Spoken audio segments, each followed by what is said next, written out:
Ben, attends, on va te dire ça. Il devrait enclencher là, dans 2 petites minutes. Et tantôt, l'électricité, là. Ah, live on Facebook.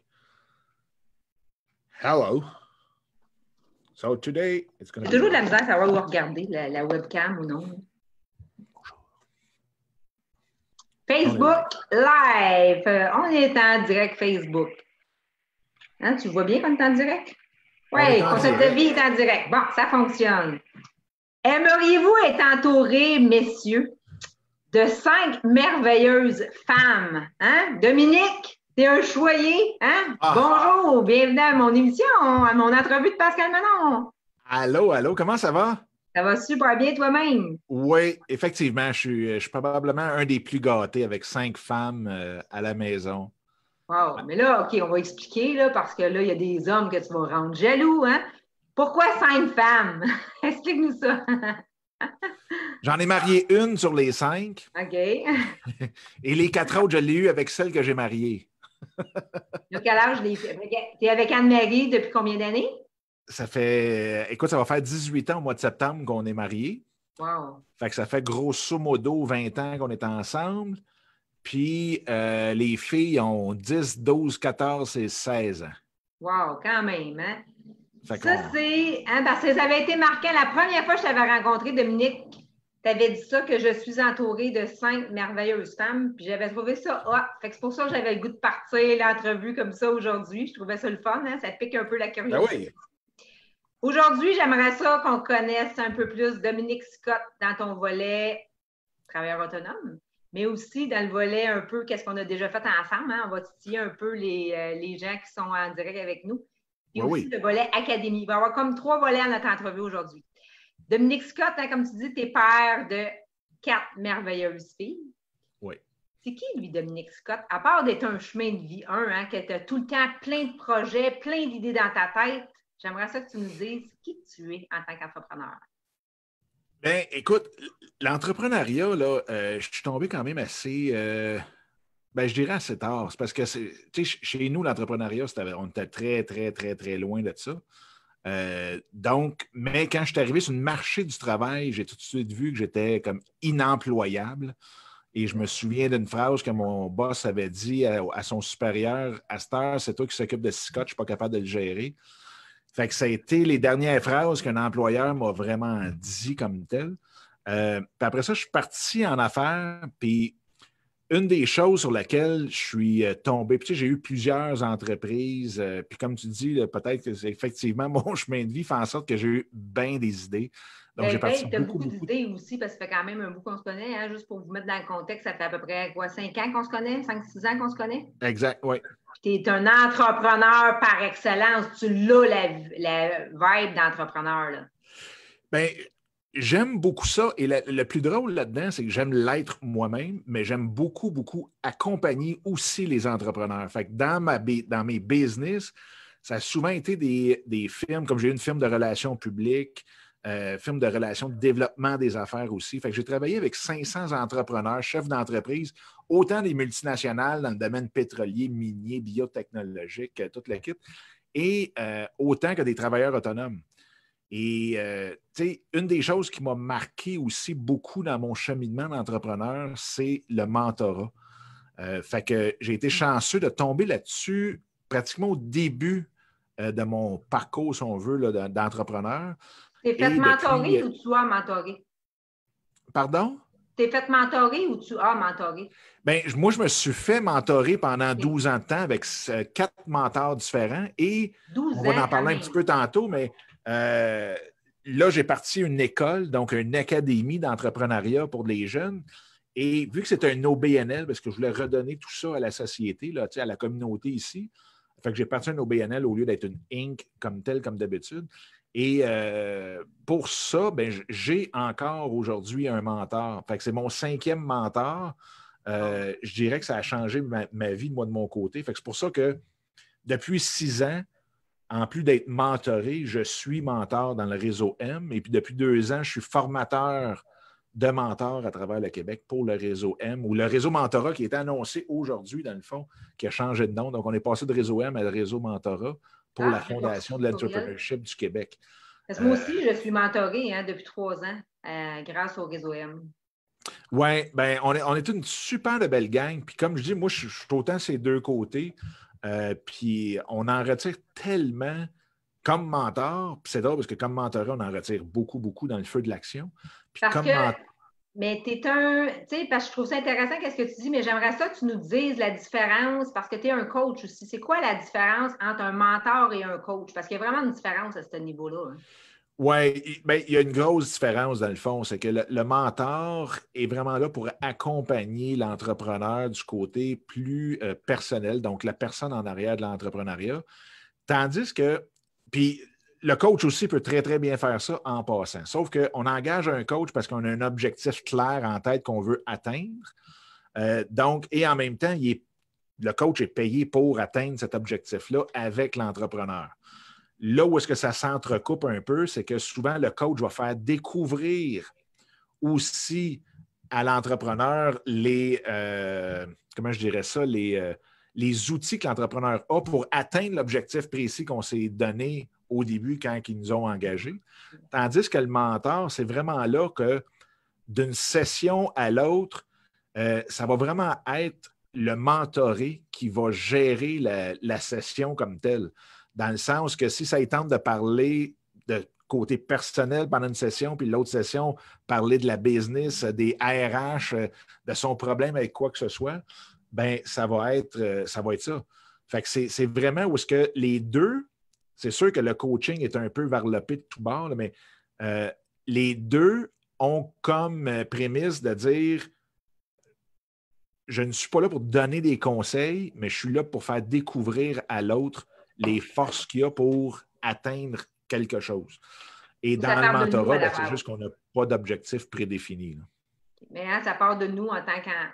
Parce qu'avant d'être un travailleur autonome, on est un humain. Hein. Souvent, on part de nos forces pour exploiter justement l'entreprise ou le travailleur autonome, finalement. Mais en tout cas, moi, Ben, quand je le vis de mon expérience. oui. Puis là, je vais dire bonjour à pas mal de monde, crime. Annie, Denise, Danny, Témy, Serge, Linda, Julie. Tabarnane, salut Yvon. Non, c'est le fun, ça. On aime ça quand vous nous suivez comme ça. Merveilleux. Un J'essaie gros de voir merci en de ton même commentaire, temps. Linda. Bon, super. Mais, mais c'est un petit peu ça. Tu sais, puis en même temps, ben, le mentorat, ça donne la chance aussi de redonner énormément tout ce que j'ai pu recevoir à travers du mentorat, mais à travers l'entrepreneuriat aussi.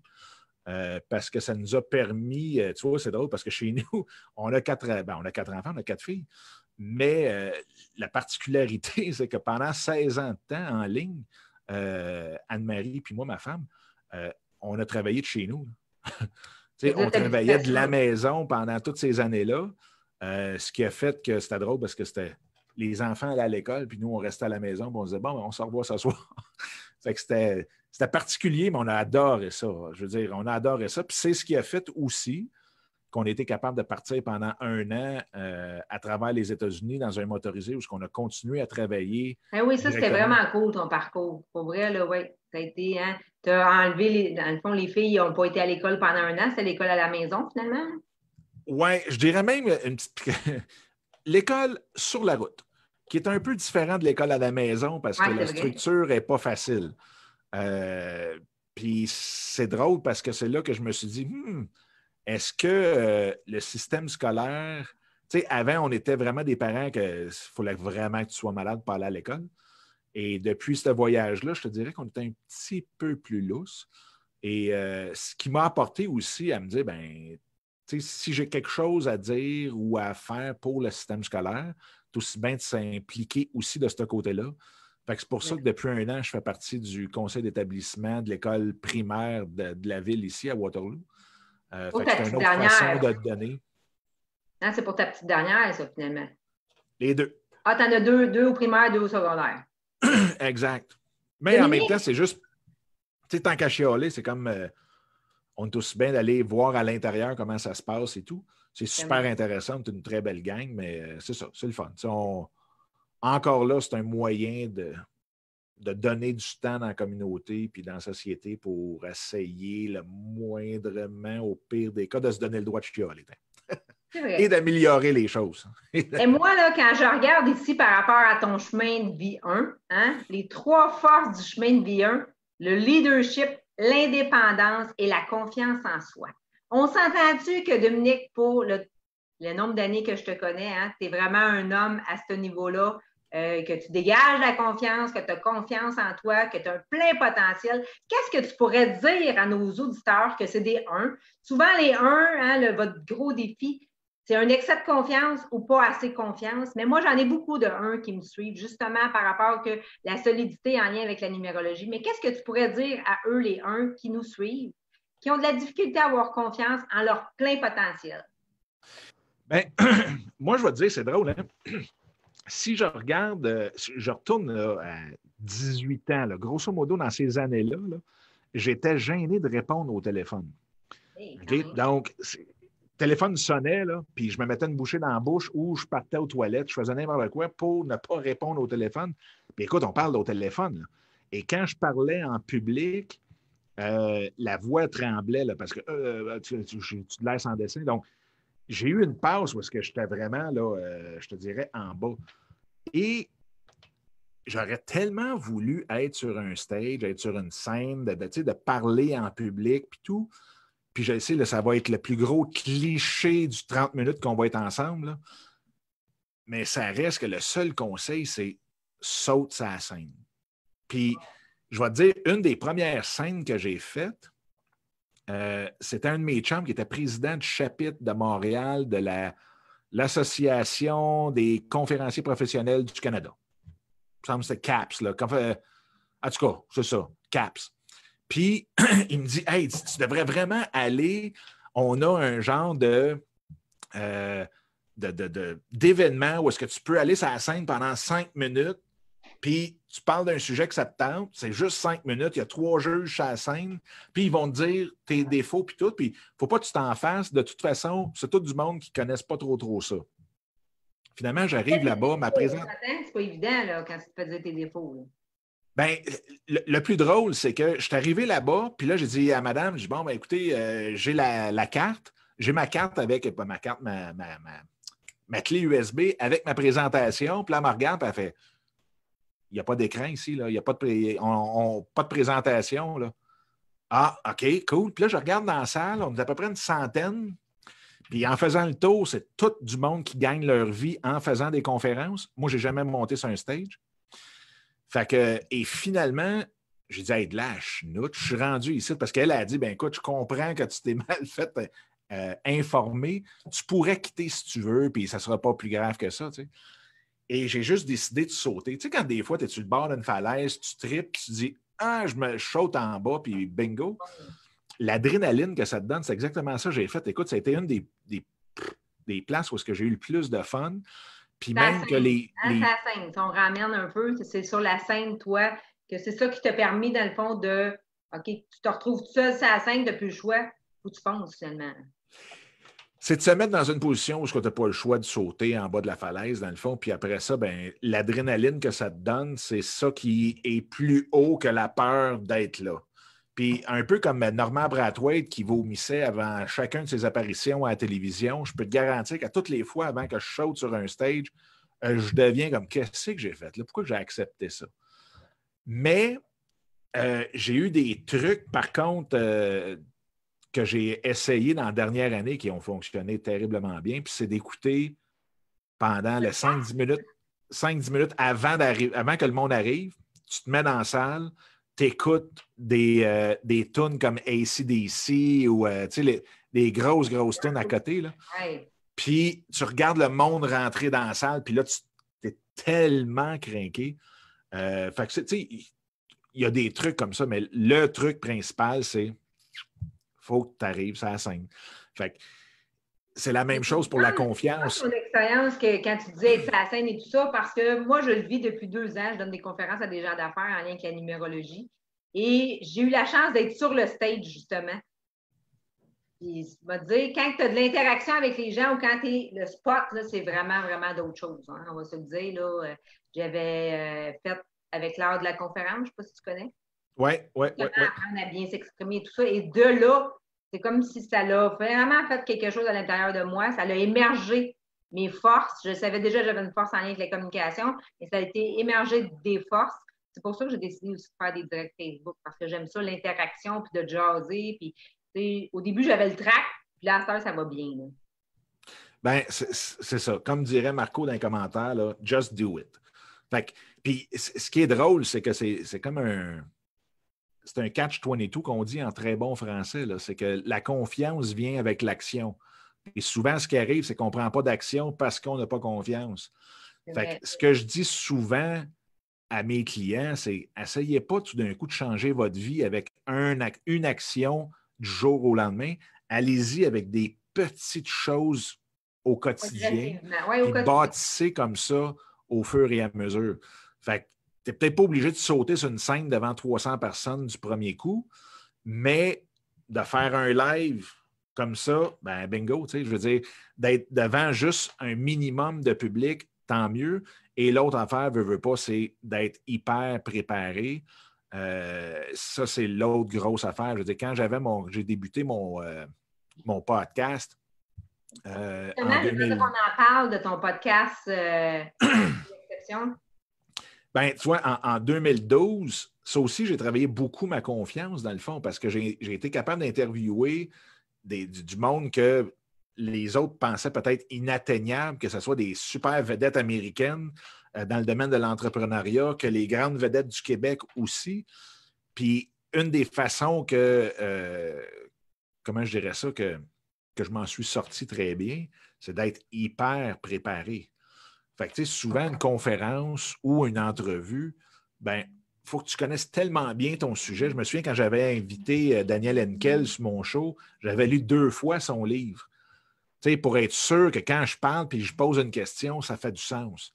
Fait que de connaître la personne quand c'est du 1 à 1, connaître qui est dans la salle quand on fait des présentations, connaître le client quand on s'en va chez un client potentiel, connaître la personne quand on est dans un événement de réseautage, c'est toutes des choses de pouvoir bâtir le contexte, de bâtir, puis le contexte se bâtit sur qu'est-ce que tu es capable de savoir sur l'autre personne. Donc, quand tu jases avec, ben ça va beaucoup plus facilement. Fait que tout ça fait en sorte que ta confiance se bâtit petit par petit parce que tu dis, mon Dieu, ça doit bien été. Wow, ça doit bien été. Fait qu'après ça, il n'y a plus un cocktail, il n'y a plus un client qui te fait peur, il n'y a plus rien qui te fait peur. Mais bravo, hein, parce que je peux te dire que tu es vraiment aligné en lien avec ton chemin de vie, parce que tu as vraiment développé, peut-être sans le savoir que c'était par rapport à ton chemin de vie, mais tu as vraiment développé tes forces en lien avec ton chemin de vie. Justement, je veux y revenir, Dominique, à ton chemin. J'ai une très bonne numérologue aussi, là. Tu sais, il faut l'avouer, là-dessus. Puis on va peut-être en parler tantôt, là, sûrement, là, mais quand tu as fait la numérologie sur une de mes business, tu sais, je veux dire, c'est un exercice quand même assez tripant à faire, là. Puis qui donne des tu sais, sans te pousser à faire quelque chose, c'est qu'au moins ça te dirige en quelque part, puis que quand tu vois que ça l'accroche, ben, tu es capable de dire, ben, regarde, je n'ai pas besoin de forcer tant que ça parce que je suis peut-être juste un petit peu à côté. Puis la numérologie, en tout cas, de la façon que tu me l'avais faite, ça donne beaucoup, beaucoup juste de flash de dire, ah, ben, regarde, ça ne me donne rien de bûcher là-dedans. J'ai juste à me tasser un petit peu, puis là, je vais être sur mon chemin, je vais être plus en ligne avec ce que toi, tu nous dis. Puis, bingo. Fait que les choses avancent beaucoup, beaucoup mieux, là. Mais je me souviens, hein, ça a été un beau moment parce qu'avant la numérologie, je le faisais à temps partiel à ce moment-là, en tout cas. Il y a à peu près 5 ans qu'on l'avait fait. Et puis là, tu m'avais fait comme OK, là, t'es vraiment passionné, tu es comme dans ta bulle, là, let's go, là, les chiffres, hein, passion. Ça dans ma cuisine chez nous, je vais m'en souvenir tout le temps. Ça m'avait vraiment popé. Ouais. Tu sais, c'est drôle parce que quand on regarde tout l'aspect de la numérologie, on pense tout de suite à du grand vaudou, puis du wouhou, puis on se fait brûler de l'encens, puis... mais quand tu regardes qui est en arrière de ça, que ce soit Pythagore, tu regardes tous les mathématiciens qui ont vraiment... Fait que ça donne un côté rationnel à quelque chose qui peut être vu comme spirituel. Fait que moi, je trouve ça vraiment, vraiment trippant. Puis je suis un gros amateur des fans de tous les travaux d'Einstein aussi. Fait que c'est vraiment, vraiment passionnant. Un, de découvrir ça, puis imagine de le découvrir avec quelqu'un qui est passionné comme toi. Fait que ça, c'est encore plus trippant aussi. Mais là, j'aime ça quand tu dis ça parce que à la base, moi, je suis une fille de tête. Hein? Je suis un bélier. Le bélier il est beaucoup dans sa tête. Puis maintenant, j'essaie de prendre un délai quand je prends des décisions d'entreprise parce que justement, pour faire basculer de la tête au cœur. Puis quand tu parles d'Einstein, le chemin de vie de Einstein, c'est un 33-6, tout comme moi. Oh!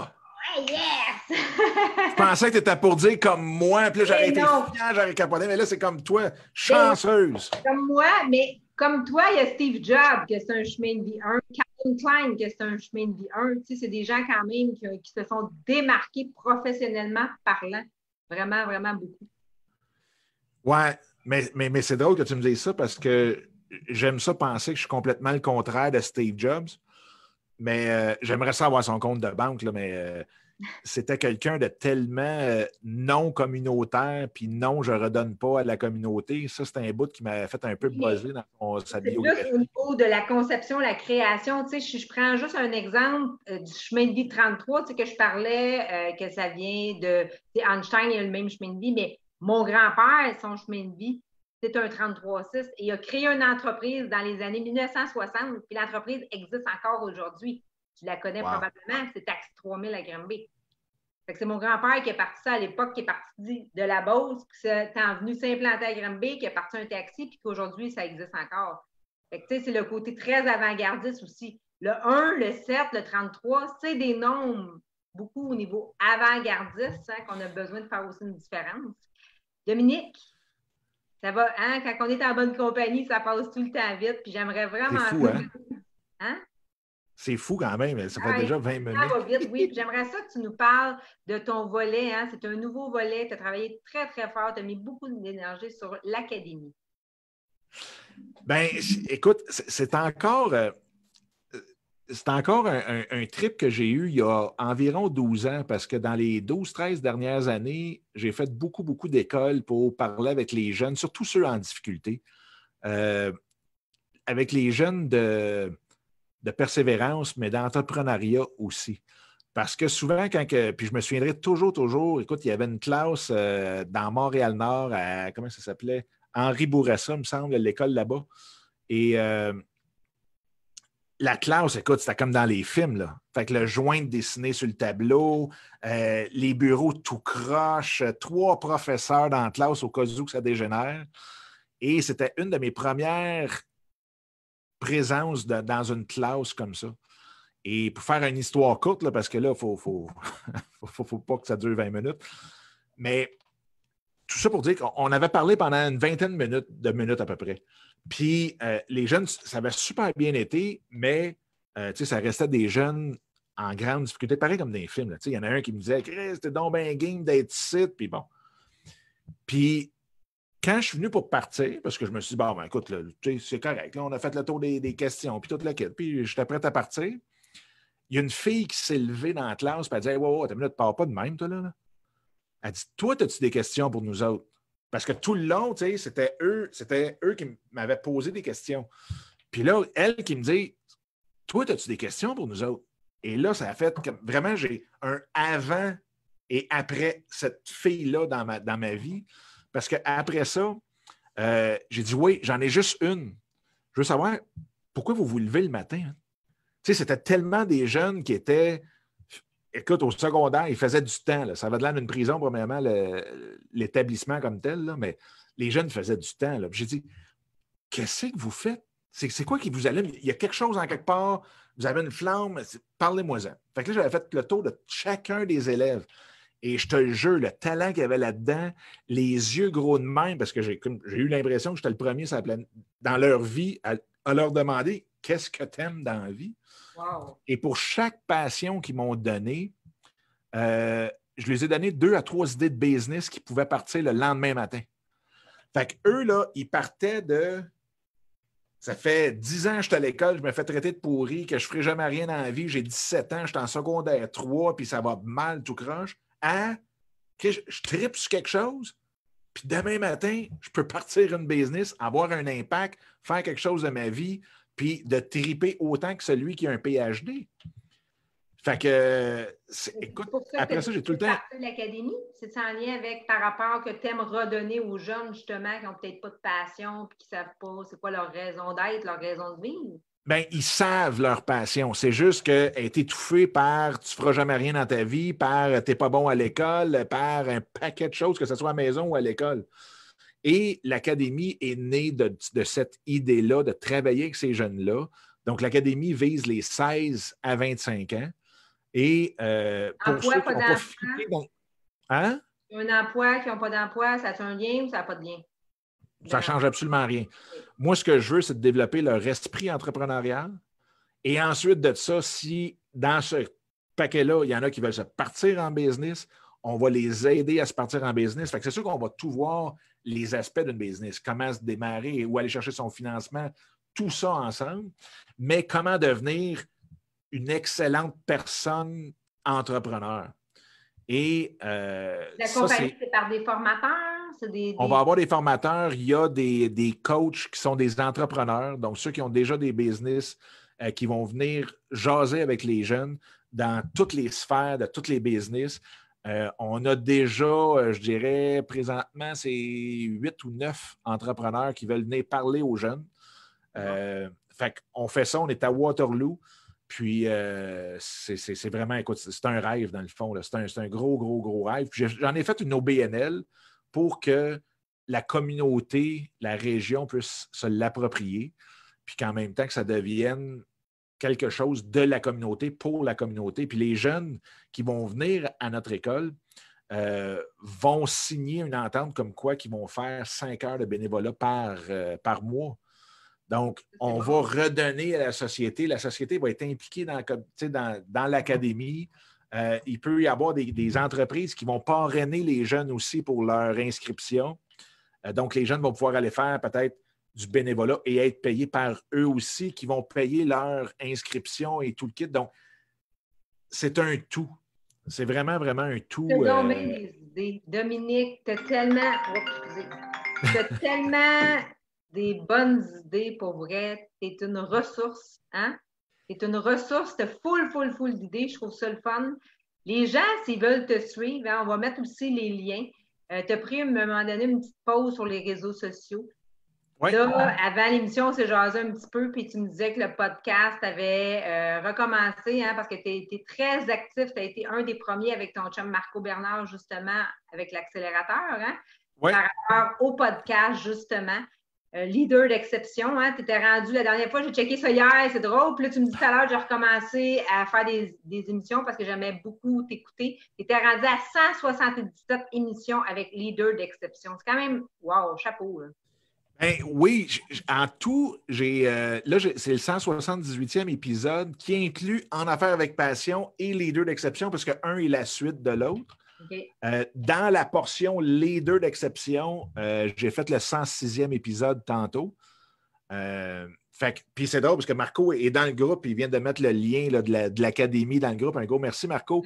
Mais c'est grâce à Marco et son académie du podcast aussi que là, j'ai dit, OK, regarde, on retombe dedans comme il faut. Puis tu as raison, j'ai pris quasiment un congé d'1 an des réseaux sociaux, le temps de tout bâtir l'académie. De vraiment, vraiment là, mettre les assises comme il faut. Et ça a été une pause bénéfique. Oui, hein, par moment, de te retirer. Puis, tu sais, quand on parle de réseaux sociaux, parce que là, à peu près 5 ans, la façon que je t'ai découvert, Dominique, c'est vraiment en lien avec une formation que tu donnais sur les réseaux sociaux. Fait que ça a été la première fois qu'on s'est rencontrés. C'est quand même assez particulier, là, pareil. Puis ça a fait des bases solides au niveau de Internet, LinkedIn et compagnie dans les formations que tu offrais. Là. Bien, écoute, je suis sur le web depuis 1994. J'ai vu à peu près tous les stades possibles, imaginables de l'Internet. Et mes premières entreprises étaient sur Internet aussi. Là. Fait qu'en 2003, une plateforme qui utilisait la vidéo sur Internet, c'est 3 ans avant YouTube et tout le kit. Que j'ai vendu en 2009. En 2010, j'ai reparti un magasin d'accessoires en ligne sur Internet que j'ai revendu en 2014. Donc, beaucoup de choses ont été faites, que j'ai faites sur Internet, mais j'ai toujours resté quelqu'un qui adorait la touche humaine dans toute la patente. Fait que c'est pour ça que même pendant cette année-là que j'ai arrêté les réseaux sociaux, ben, le 20-25 heures que je mettais sur les réseaux sociaux, je les ai mis dans la communauté avec la Maison de la culture aussi. Hein, 20-25 heures par semaine sur les réseaux sociaux que tu faisais? Oui, peut-être un petit peu plus, mais là, je fais peut-être un 20-25 heures de bénévolat par semaine au lieu d'être sur les réseaux sociaux tout le temps. Fait que c'est... merci, Dominique. Hein? Merci d'être venu nous jaser. Ça arrête là, hein, là. C'est fini. Là, on est pas mal à la fin, je te dirais, hein? Parce qu'on pourrait parler, hein? On se connaît depuis quand même un bout, puis on pourrait, nous autres, parler toute la soirée. Mais là, malheureusement, il faut que je mette une fin à tout. Merci d'être venu nous jaser. Hein? Tu salueras Anne-Marie pour moi. Merci d'avoir jasé de ton expérience en lien avec la numérologie, mais aussi, je le vois vraiment que tu es aligné avec ton 1, hein, de rester focus, c'est important. Parce que des fois, on peut avoir plein d'idées. C'est toujours de rester focus sur notre objectif parce que quand on est un entrepreneur, je me rends compte qu'on a beaucoup de gens. Hey, parce que maintenant, ça serait peut-être intéressant pour toi, ça aussi. On a beaucoup d'offres qu'on pourrait dire. Alors, focus sur ton 1, sur ton leadership. Toutes les décisions doivent partir de toi aussi, Dominique, très important. Bien, merci à toi, puis merci d'oser te parler de numérologie en affaires, puis tout le kit. Je pense qu'il y a beaucoup de monde qui gagnerait à découvrir tout ce que tu fais, découvrir la numérologie à travers toi. Puis un gros merci de l'invitation. Écoute, ça a passé comme 10 secondes. Ça va bien. Fait que, là, Marco, il veut que je chante Pink Floyd. J'ai un commentaire présentement qui dit qu'il veut un rappel d'une toune de Pink Floyd. Hey, c'est drôle parce que quand tu étais venu, à un moment donné, on avait vu un show de Pink Floyd, justement. Marco, est-ce que tu as un sixième sens? Alors, on finit tout ça avec un petit... Hey, voici, j'aurais dû emmener mes cuillères, Caroline. Non, on ne scrapera pas ton show comme ça. Là. On va le laisser aller là. J'enverrai un lien YouTube. Là. OK. Bien, merci, Dominique. C'est un plaisir de t'avoir eu parmi. Merci à toi. Merci tout le monde d'avoir été là. C'était super cool aussi de vous voir. Là.